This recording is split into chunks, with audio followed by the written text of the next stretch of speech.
topics and opinions expressed in the following show are solely those of the hosts and their guests and not those of W4CY Radio, its employees, or affiliates. We make no recommendations or endorsements for radio show programs, services, or products mentioned on air or on our web. No liability, explicit or implied, shall be extended to W4CY Radio or its employees or affiliates.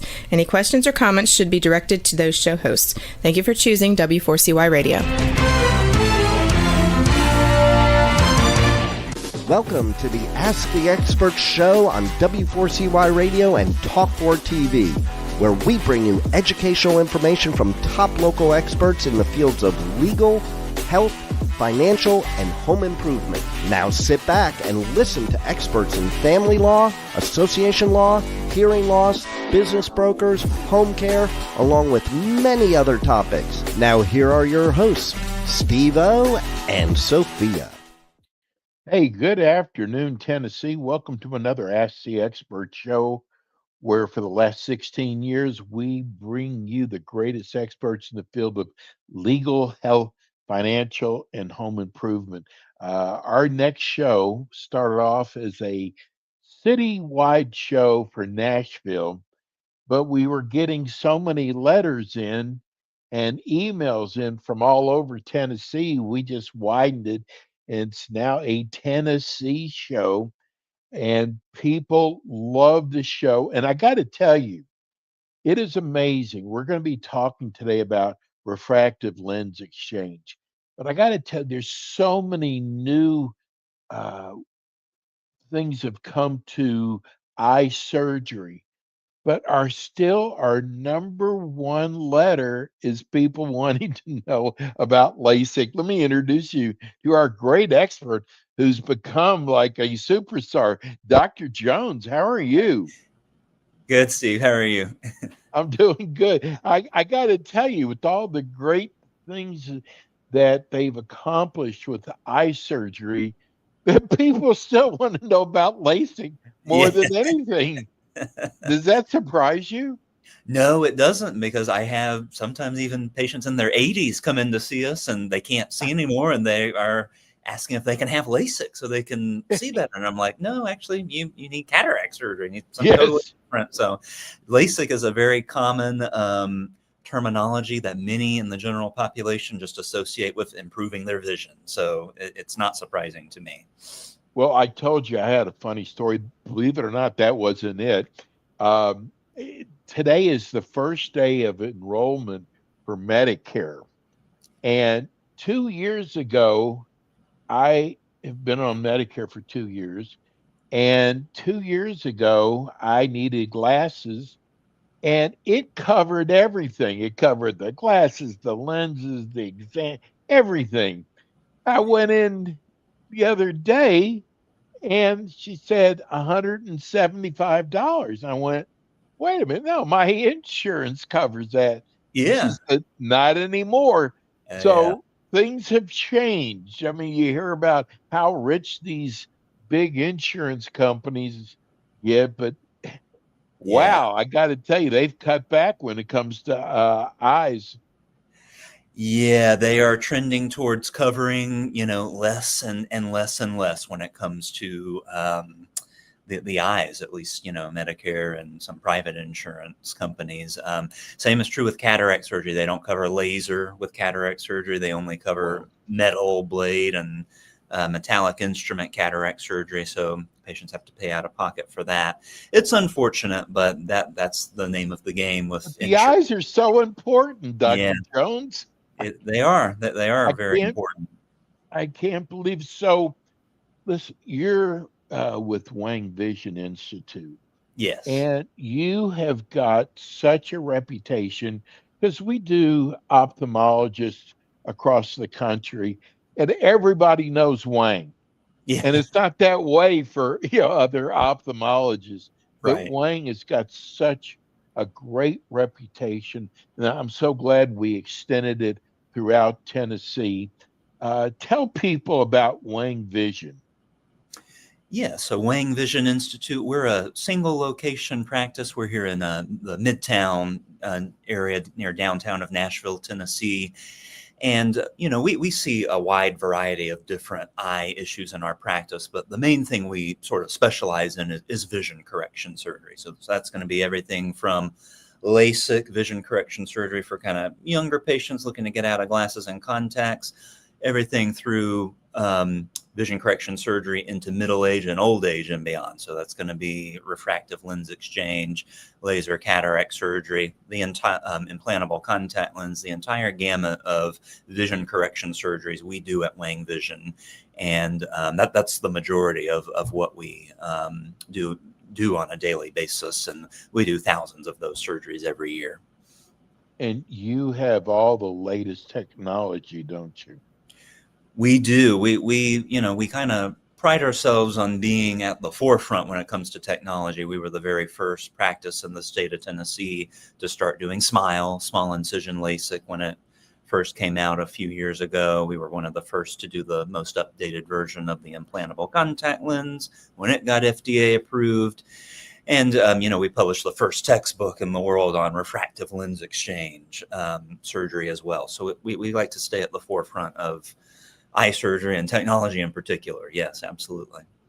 Anything coming up on the horizons down the road that you've heard about? There's several different things that are being studied. One of the biggest kind of things where something new comes out almost every year or every other year at least is going to be in the lens implant technology. With refractive lens exchange and cataract surgery. The quality of the lens implants as time progresses, it's getting better and better. And so that's kind of something I look forward to. Hopefully in the future, we'll have an accommodating lens implant, something that can naturally focus for distance and near vision. Naturally, kind of like how your natural lens works on its own. But that's probably coming in a few years. It still is undergoing a lot of studies right now, but lens implant technology is improving almost every year. What, as to ophthalmology, what made you decide to go into ophthalmology? That's a great question. I had an idea when I was an undergrad that I might like it because undergrad. Yeah, in undergrad, because I did some research. I worked in a laboratory, actually working with different experiments and animal models and things like that of different eye diseases. And it was very interesting, but I didn't really know what the practice of ophthalmology was really like. This was more just kind of like basic science research that I really enjoyed. But once I got into med school itself, we do rotations in different areas, and ophthalmology was just the right fit for me. It was the right combination of stuff that intellectually I found interesting, but also combined surgery and seeing patients in clinic.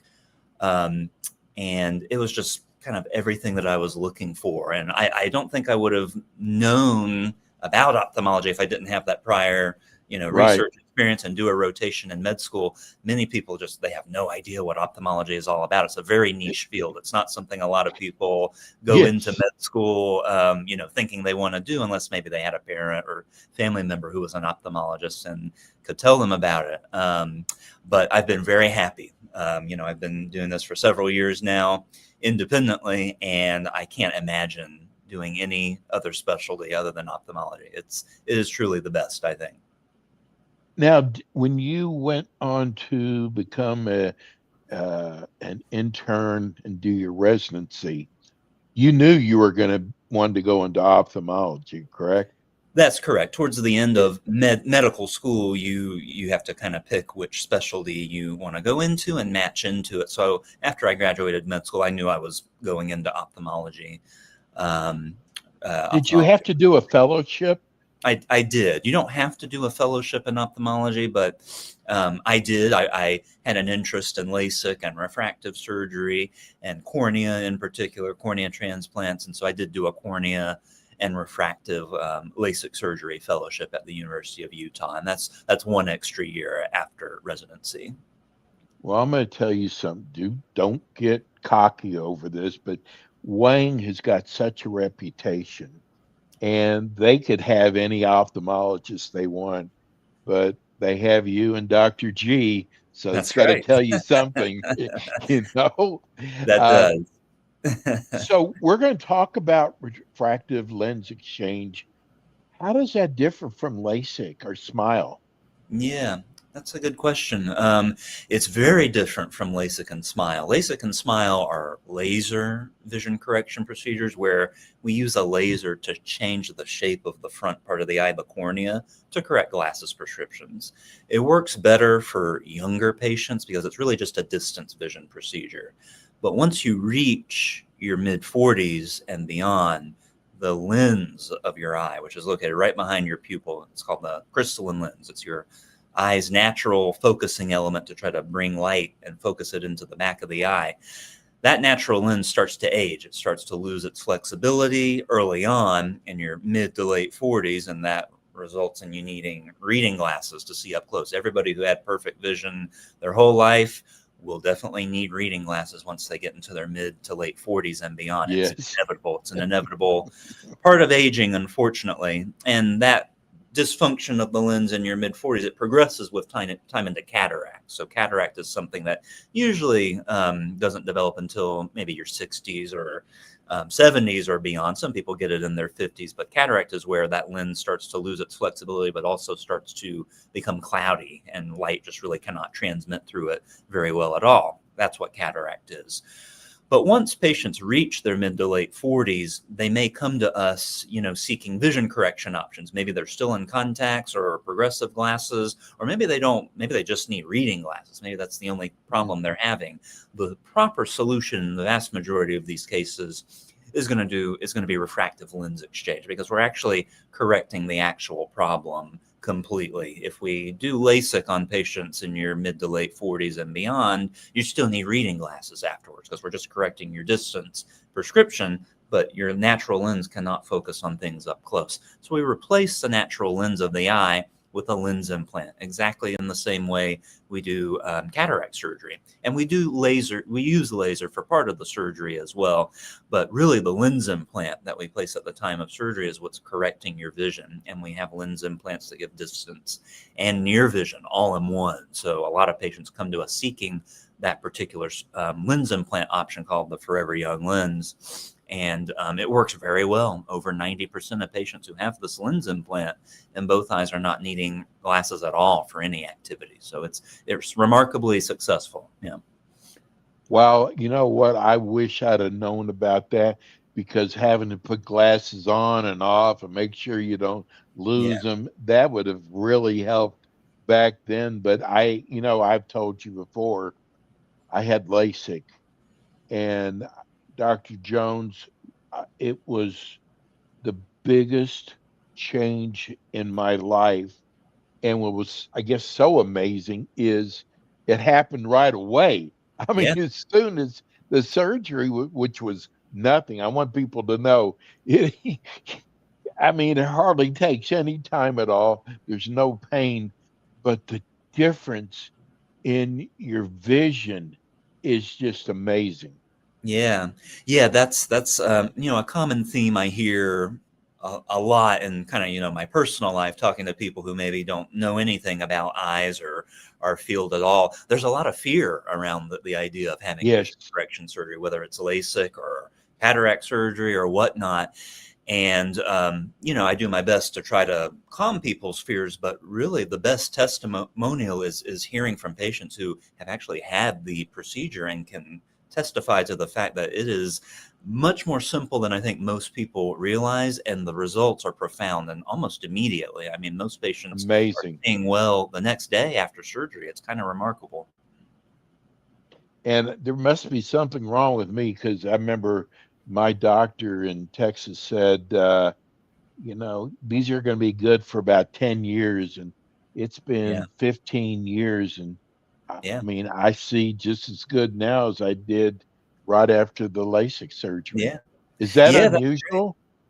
It kind of depends on where your eyes are at. The effect of LASIK can be permanent. I mean, it permanently changes the shape of your cornea to correct your particular prescription. So the effect of it can last indefinitely. Most people, like I said, will need reading glasses at some point, but some people don't. If they have a little bit of astigmatism or a little what's called nearsightedness left over from their LASIK, they may maintain actually their near vision, and may not need reading glasses in their mid to late 40s. Maybe they might need them a little bit later on. So it's variable. It kind of just depends on where one's eyes end up.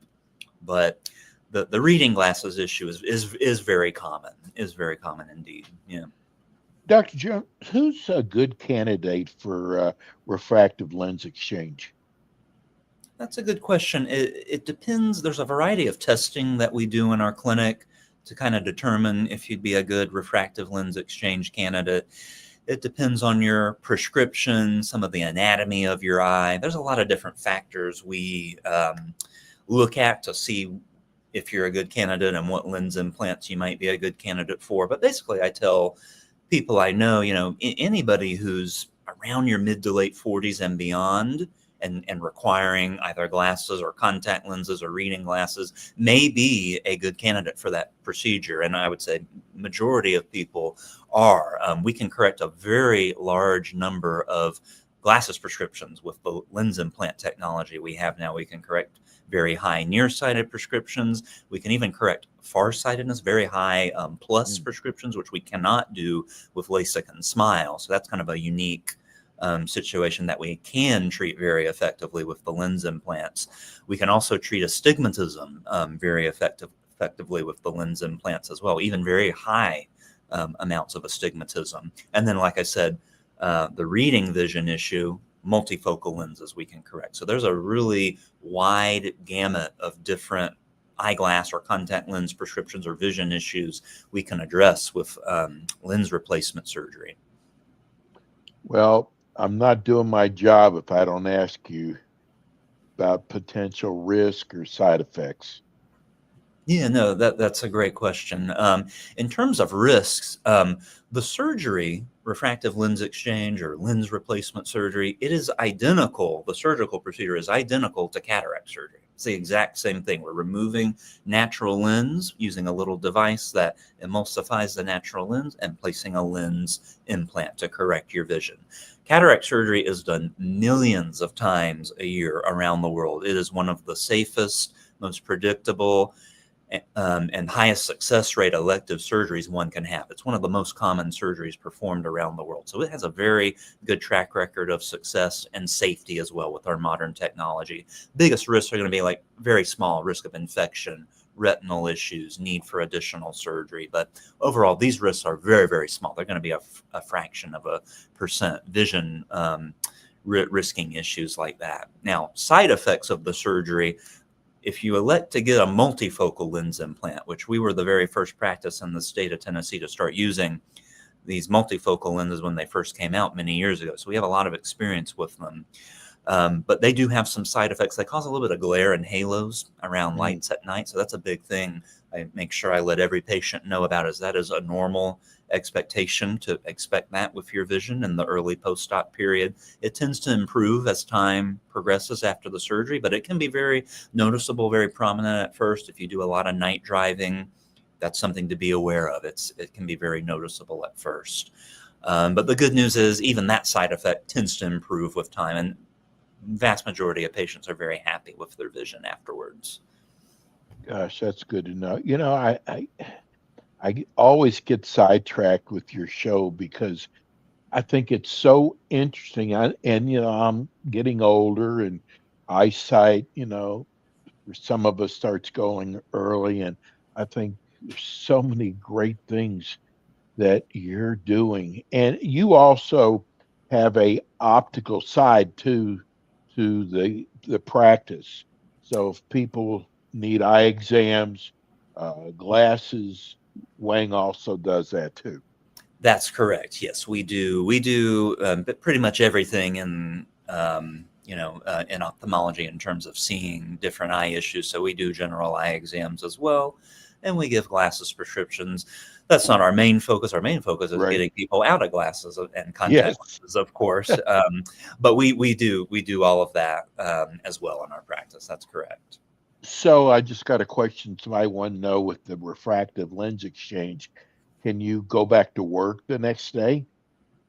It kind of depends on your job. Yeah, I tell most patients after lens replacement surgery, whether it's refractive lens exchange or cataract surgery, you can resume most normal activities the day after surgery. Now, the vision will still be a little foggy, a little blurry the first couple days, but you can work on your computer, you can be on your phone. Most people, you can kind of go back to your job if it's kind of not something that involves a lot of manual labor, being in a lot of like dusty or dirty environments. You can go back to work the next day. It's fine. You just have to give your vision a little bit of time to recover. I tell most patients if you can take a couple days off from work, that would be ideal, just to give your eyes a little bit of time to recover and adjust to your new vision. But it's a very rapid recovery. It's kind of similar to LASIK and SMILE in terms of the recovery. There's not a lot of restrictions. It's just basic things like avoiding water and dirty environments and avoiding a lot of strenuous physical activity the first week. Oh, you just answered my next question, because I wanted to talk to you about the recovery process and if Yeah. there's restrictions. Why water? Well, we just don't want any, water from things like hot tubs or saunas or pools or ocean. We don't know what kind of bacteria or parasites could be in that type of water. Showering's fine. We're not really too concerned about that. But we want you to just avoid any type of contaminated water sources the first week, just to make sure the incisions heal properly and that there's no increased risk of infection from that. How long does the procedure does it last for? I mean, the results, is it something you never have to have done again? Yeah, I mean, basically it is a one-time procedure. The lens implant, when we place that in the eye, they are made out of very high quality biocompatible materials that are meant to last the rest of your life, actually, and outlast us even after we've passed on. They are made out of a non-degrading material. So it's a very high quality optical material, and the vision correction it affords is meant to last the rest of your life. Now, the vision may change with time, and you may require additional laser touch-up type of procedures in the years afterwards, but not everybody requires that, but additional laser can be done if we need to fine-tune the vision at all. Yeah. Well, I'm going to suck up to you one more time, Dr. Jones. You could have absolutely been a professor at a medical school teaching ophthalmology. You do it so well. I am so glad that we have Wang. You'll be back again with us next month. Tell people who are listening on radio and on Spotify how they can reach Wang. Yes. The phone number of our office is 615-321-8881. You can call that number and someone would be happy to answer your questions or schedule a consultation if you're interested in improving your vision. And of course, we have a website, wangvisioninstitute.com, as well, with ways to book evaluations and consultations if you're interested. There's also a link there for a weekly webinar that we host, where I kind of just talk about a lot of the vision correction procedures we offer at Wang Vision Institute. There's a lot of valuable information in that webinar as well. That's every Tuesday evening. Dr. Jones, you're the best. We are so lucky to have you. We'll see you again next month. I'll see you next month. Thank you. Tell Dr. G hi for us too. Will do. Thanks. That's Dr. Jones with Wang Institute, Vision Institute. Hey, that's it for us today. We'll be back again with you next month. Thank you, Rebel, as always. Thanks for tuning in today to the Ask the Expert show on W4CY Radio and Talk4 TV. Tune in next week and every week to hear more from our experts on personal injury, insurance, air condition repairs, estate planning, Medicare, and many other topics in the areas of legal, health, financial, and home improvement. See you next week.